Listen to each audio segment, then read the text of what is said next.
one thing will always be true. You're going to get worse before you get better. Right, because at the end of the day, the insurance company is not interested in the truth.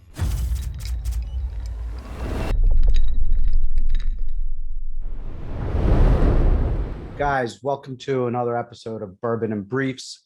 It's our podcast that we started, and today we're fortunate enough to have Jeff Vaisberg from Ivy Rehab on the show.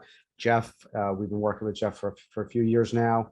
He's an expert at what he does. We send our clients who are injured to Jeff's facility where they get the best possible treatment. It's very important, especially for us, to make sure that our clients are in good hands. And when we go to Jeff's office, we have nothing to worry about. Jeff, welcome to the show. Thanks for having me, guys, and cheers to everybody. Oh, cheers. Jeff, why don't you tell us a little bit about your practice? My practice is actually located pretty close to the law firm. I'm an area director for my area, so I treat on South Broad Street, also in Feasterville, and our practices we try to have a little bit of a different perspective on what physical therapy is. We follow something called the McKenzie method, or a principle where we believe that we should be loading or creating an environment around the body to allow the body to heal the best that it can based on something called a patient reactive system. So we care less about the anatomy or the tissue of pathology being treated, and we care more about the way that we load a joint, the way that joint reacts to that load. And based on that reaction, we can subclassify somebody and provide a better treatment. Well, let's go back. Your facility is called Ivy Rehab, right? Correct. You have locations in Bucks County and in Philadelphia. Correct. Right.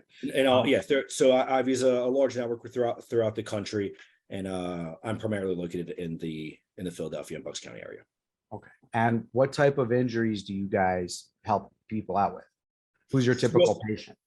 Great question. We treat head to toe. Our patients range usually musculoskeletal, orthopedic based, and everything, and that can entail everything from your motor vehicle, slip and fall, work comp, just your regular weekend warriors. But we're an outpatient physical therapy setting that's mostly orthopedic based. So I know I personally, my family treats with Jeff. So we trust him dearly. My wife, my daughter, they both go to his facility. But so you're saying motor vehicle crashes and slip and fall incidents. We have clients who go to your office for that. And typically, can you just describe what type of the typical case, what type of injuries do they show up with, and how do you help them get better? Yeah, I think when you have your motor vehicle, you are seeing a lot of whiplash, which I think we'll get into because it's, I think, one of the more mistreated diagnoses. But a lot of disc spine issues, and have your regular sprains and strains. I think that usually covers most of the motor vehicle and slip and fall cases. When you say whiplash, I want to make sure that people understand what it is. What I describe a whiplash is you get hit from behind, your head goes forward, and then it snaps back. Is that a whiplash? Correct. Yeah. And the whiplash can sometimes cause, let's say, let's just call it neck or cervical issues. You have pain, sometimes that goes down the arm, or radicular symptoms. You can also get some concussion syndromes or post-concussion syndrome. So that mechanism, of a whiplash can have a triad of effects that make it difficult for sometimes to diagnose and treat going forward. Is there a specific speed of the vehicle that's required? No, it can be. I've seen small little, someone's not expecting it and go, or sometimes it's someone's tensed up. A lot of times the people, I think we see with people that are, your DUI accidents, and it's interesting that a lot of times they seem to have less injuries. Their body's a little bit actually more relaxed and loose. So that's a good point that Eric raised, because he asked that for a reason about whether or not the speed affects these type of injuries. Because as we know, and unfortunately the general public doesn't know, the insurance company is not really your friend. They're not out there to help you. All they're worried about is making sure they're saving money. And they use any kind of defenses out there possible. One of them is called MIST, minor impact, what they call soft tissue injury. And the argument is, oh, it was a little fender bender or something along those lines, so you really weren't injured. And that's why, Jeff, who's an expert in the field, that's not the case. That's not true. You can get injured from even a low speed impact, right? Yeah, the insurance companies are specifically looking for any reason to deny. Correct. I think that's what you guys do a really good job of is, hey, we got to filter out these reasons and make sure that the clients and, your clients, my patients, are being advocated for. So some of the things that we do, in other words, when we get a client initially, we give them instructions right off the bat. Do not talk to the insurance company. Do not give a recorded statement. And sometimes we're too late because the insurance company, what they want to do is they want to secure testimony right away, not because they want to help the injured person. They want to do it so they can avoid paying the claim. And as you know, and you can testify to this, right, Jeff? These injuries get worse as time goes on for the most part. Would you agree with that? If they're not treated, right? If time should heal a lot, but if after a few, days, weeks, if you're not getting better, then you need professional help. So let me give you the scenario that I'm talking about. A client gets into a car crash.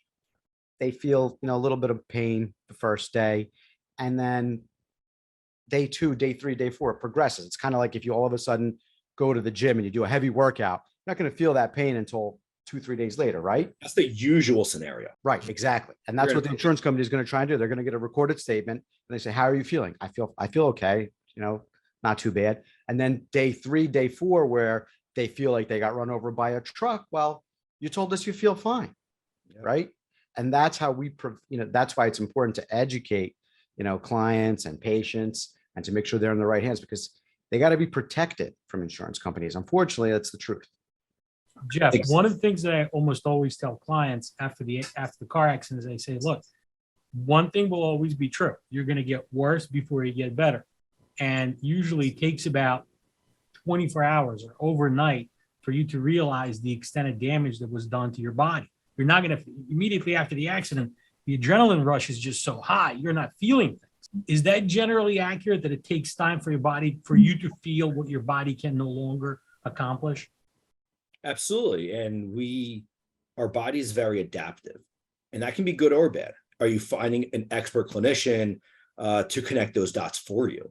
And that's the way that I practice helps me do that very diligently and in a pretty specific framework.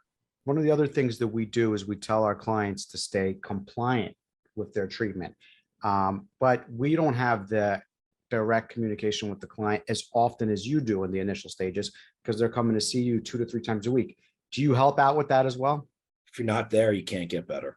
And I think part of the compliant factor is not only coming and seeing a qualified expert, but also doing it at home. And that's something that we educate. So much of what we do is empowering our patients and your clients that, you will get better. This will go away, but there's an active role that you need to partake in this. Yes. A lot of people, they have busy lives. They can't always get to treatment because they're working. Your life doesn't stop. You still got to proceed. You may have to do it with pain, but life goes on. The problem that they have is that if they don't get the documented treatment, insurance company takes a position, you're not really that injured.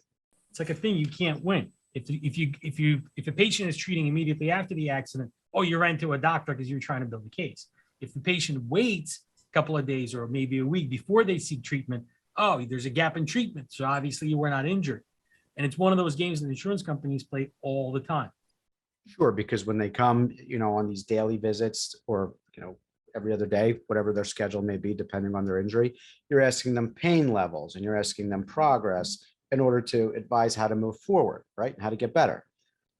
Exactly. And we do something, we have a validated functional scale that we provide every patient. So we create a baseline on eval where they are currently. They're risk adjusted for age and gender and past medical history. So you're getting a very specific oriented baseline for you as a person. I've heard that term baseline used by you several times, and I've heard it before from doctors. Can you explain what that means, baseline, for purpose of treating somebody? Before the accident, your client had a certain quality of life. And when they came to me, that quality of life has been diminished. And we need to say, this is where you were, and this is where you are today. So that baseline is today. And our goal is always to get them back to that prior level of function. So if you didn't know how to play the piano before therapy, I can't teach you how to play the piano after. Exactly. Sure. Well, maybe that's up to you guys. I think you guys can. So let me actually hit another point with why documentation is so important and where you're getting treated is important.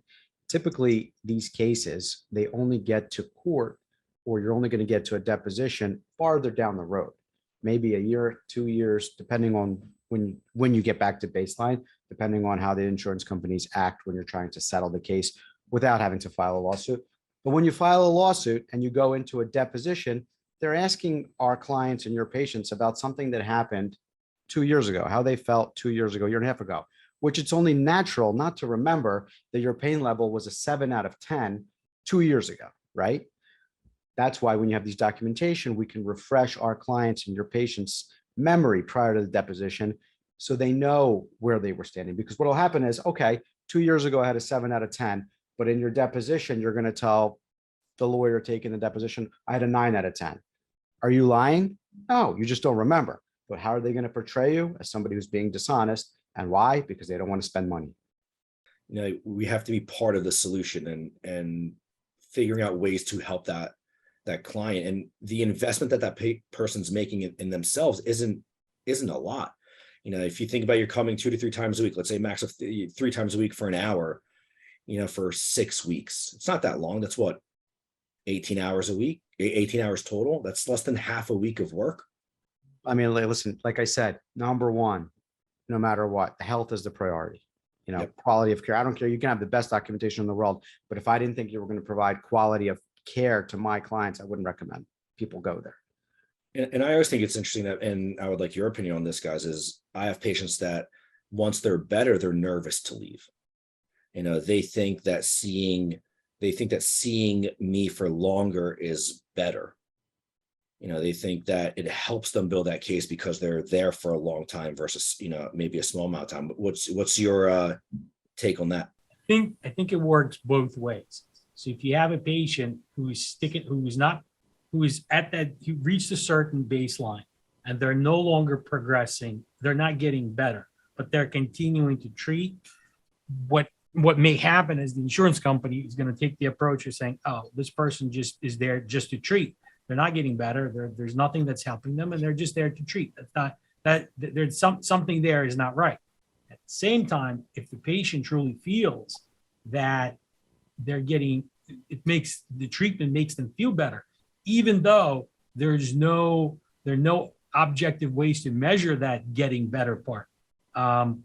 If something makes them feel better and it's not hurting them physically, more power to you. It just shows the fact that somebody's being diligent and seeking treatment after the accident, and because they think that it's helping, that certainly does not hurt your case at all.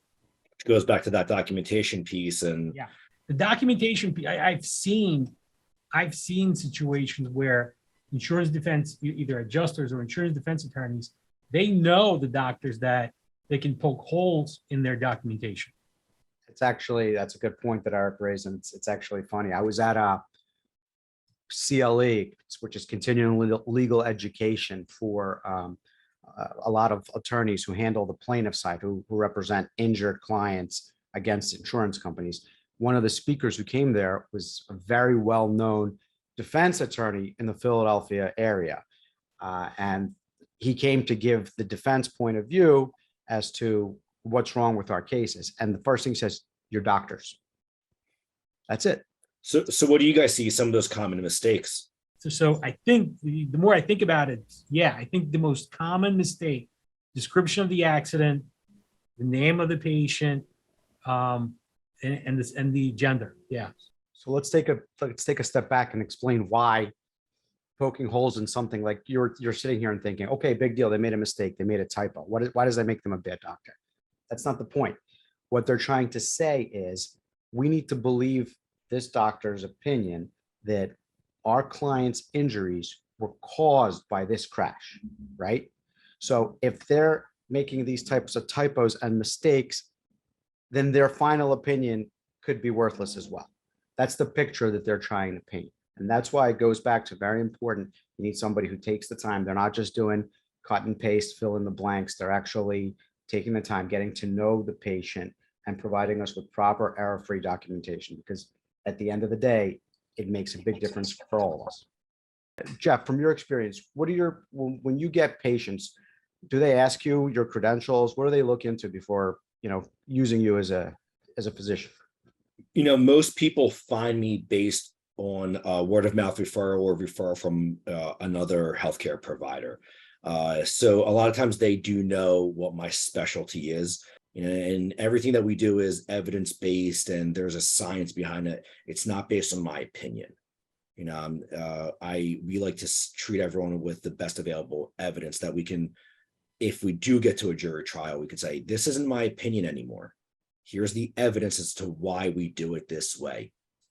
And I think that's one of the reasons why people like you guys send me a lot of their clients. So another thing is, one of the things that we tell our clients is to keep us updated on your progress. Why? Because like I said, in the initial stages, you're going to see them a lot more often than we will. And one of the things that I like about your office is that you're communicating with us as well on a constant basis, right? Because a lot of times clients, they don't understand it. You're my lawyer. How come I don't talk to you so often? And I would talk to you every day if I could. The problem is that until you're done treating, we just need to be updating and monitoring you. And that's one of the things that you help us do as well. Yeah, you guys you guys are you're from 3,000 feet up. You guys need to make sure that everyone's doing their job and the client's moving in the right direction. So you need those updates from us to help do that. And those are legal records. Don't forget that medical records are also legal records. And that has you can put that a little bit on a pedestal when you need to compare it to just someone's word. We tell our clients, make sure you're forthright. Don't hide anything, especially with your doctor. Make sure you tell them everything that's bothering you. Let them know so they can A, help you, and B, so everything's documented appropriately. But a lot of times also, the insurance company says, no, we're going to cut you off. We're not going to continue paying medical. You're not going to continue paying your bills. You're fine. You should have been done by now, 3 to 4 weeks. So how do you help advocate for your patients and our clients once the insurance companies try and stop paying for treatment? If they haven't cut us off yet, we can do things like peer-to-peers, and because our documentation is where it needs to be, and we paint a good picture, we can help fight for that patient. But also having a relationship with the firm, we will do something like accept a letter of protection, LOP, and things like trying to build their health insurance. Once their PIP or once their auto dries up, how can we continue to help that patient through other avenues that we have based on the health insurance or a letter of protection from you guys, and still continuing, the care that they deserve. That's a great point you just raised, and I just want to go a little further into that. In Pennsylvania, for your personal injury PIP benefits, you get $5,000 typically worth of medical, which isn't a ton of money, but sometimes you have a higher amount, but I'd say 95%, and I'm just throwing that number out there, most of them have $5,000 worth of benefits. Why is this important? Because if you go to a facility that's just money hungry, they're going to go through that 5,000 right away, and you're not going to get the treatment that you need and you deserve. Because in addition to therapy, you also need diagnostic studies, you also need other consults, and you want to make sure that wherever you're going, they're not there to just take that $5,000 and then say, okay, that's it, you have no more money, goodbye. You see that all the time. And especially what happens when you try to do these objective measures like MRIs and X-rays, but it doesn't correlate to the pain. And that's very common. And just as human beings, we will see images about 50% of the time that there's a abnormality that may have been there before and wasn't causing you a problem, or maybe there's nothing there and you're in pain. So how do you find that correlation or causation between the studies and the perception of our clients? And that's an important, line to draw between 2 points. Let's talk about Kim Kardashian. No, I'm serious. One of the things that we always tell clients, it started out probably about a decade ago, but now we even give them, it's almost like a brochure when they're being signed up, is stay away from social media. You're not Kim Kardashian. You're not whoever else is on TikTok, whatever it is. Stay away, because all that stuff is going to be available for an insurance adjuster or for the attorney from the insurance company who are going to look at you. They're gonna see your progression from the time of the accident all the way to the time that they have a chance to talk to you during the deposition. Tell them about the case we had where client, he was injured. He wasn't exaggerating. The person who was claiming an injury, the patient, was dancing. I mean, it wasn't a video, but it was clearly they were dancing. The implication being is like, oh, if you're injured, look at this picture, and they were showing it to the jury.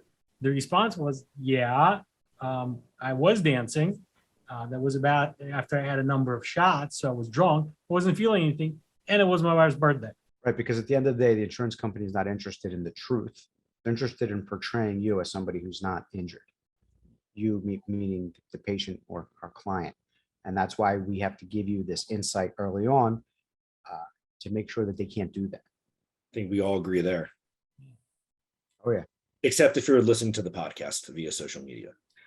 Yeah, then like and share whatever you got to do with this kind of stuff.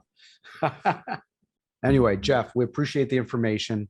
It was great having you on here. We'd like to do this again. Enjoy the bourbon. I'm sure, we will as well. And like I said, you're a friend of the firm. We feel like our clients, when they're at your place, they're in good hands. I appreciate that, guys. Just Thanks remember, for having me on. we have a bottle of Whistle Pig on tap anytime. Come by. Cheers, guys. All right, thanks. Cheers.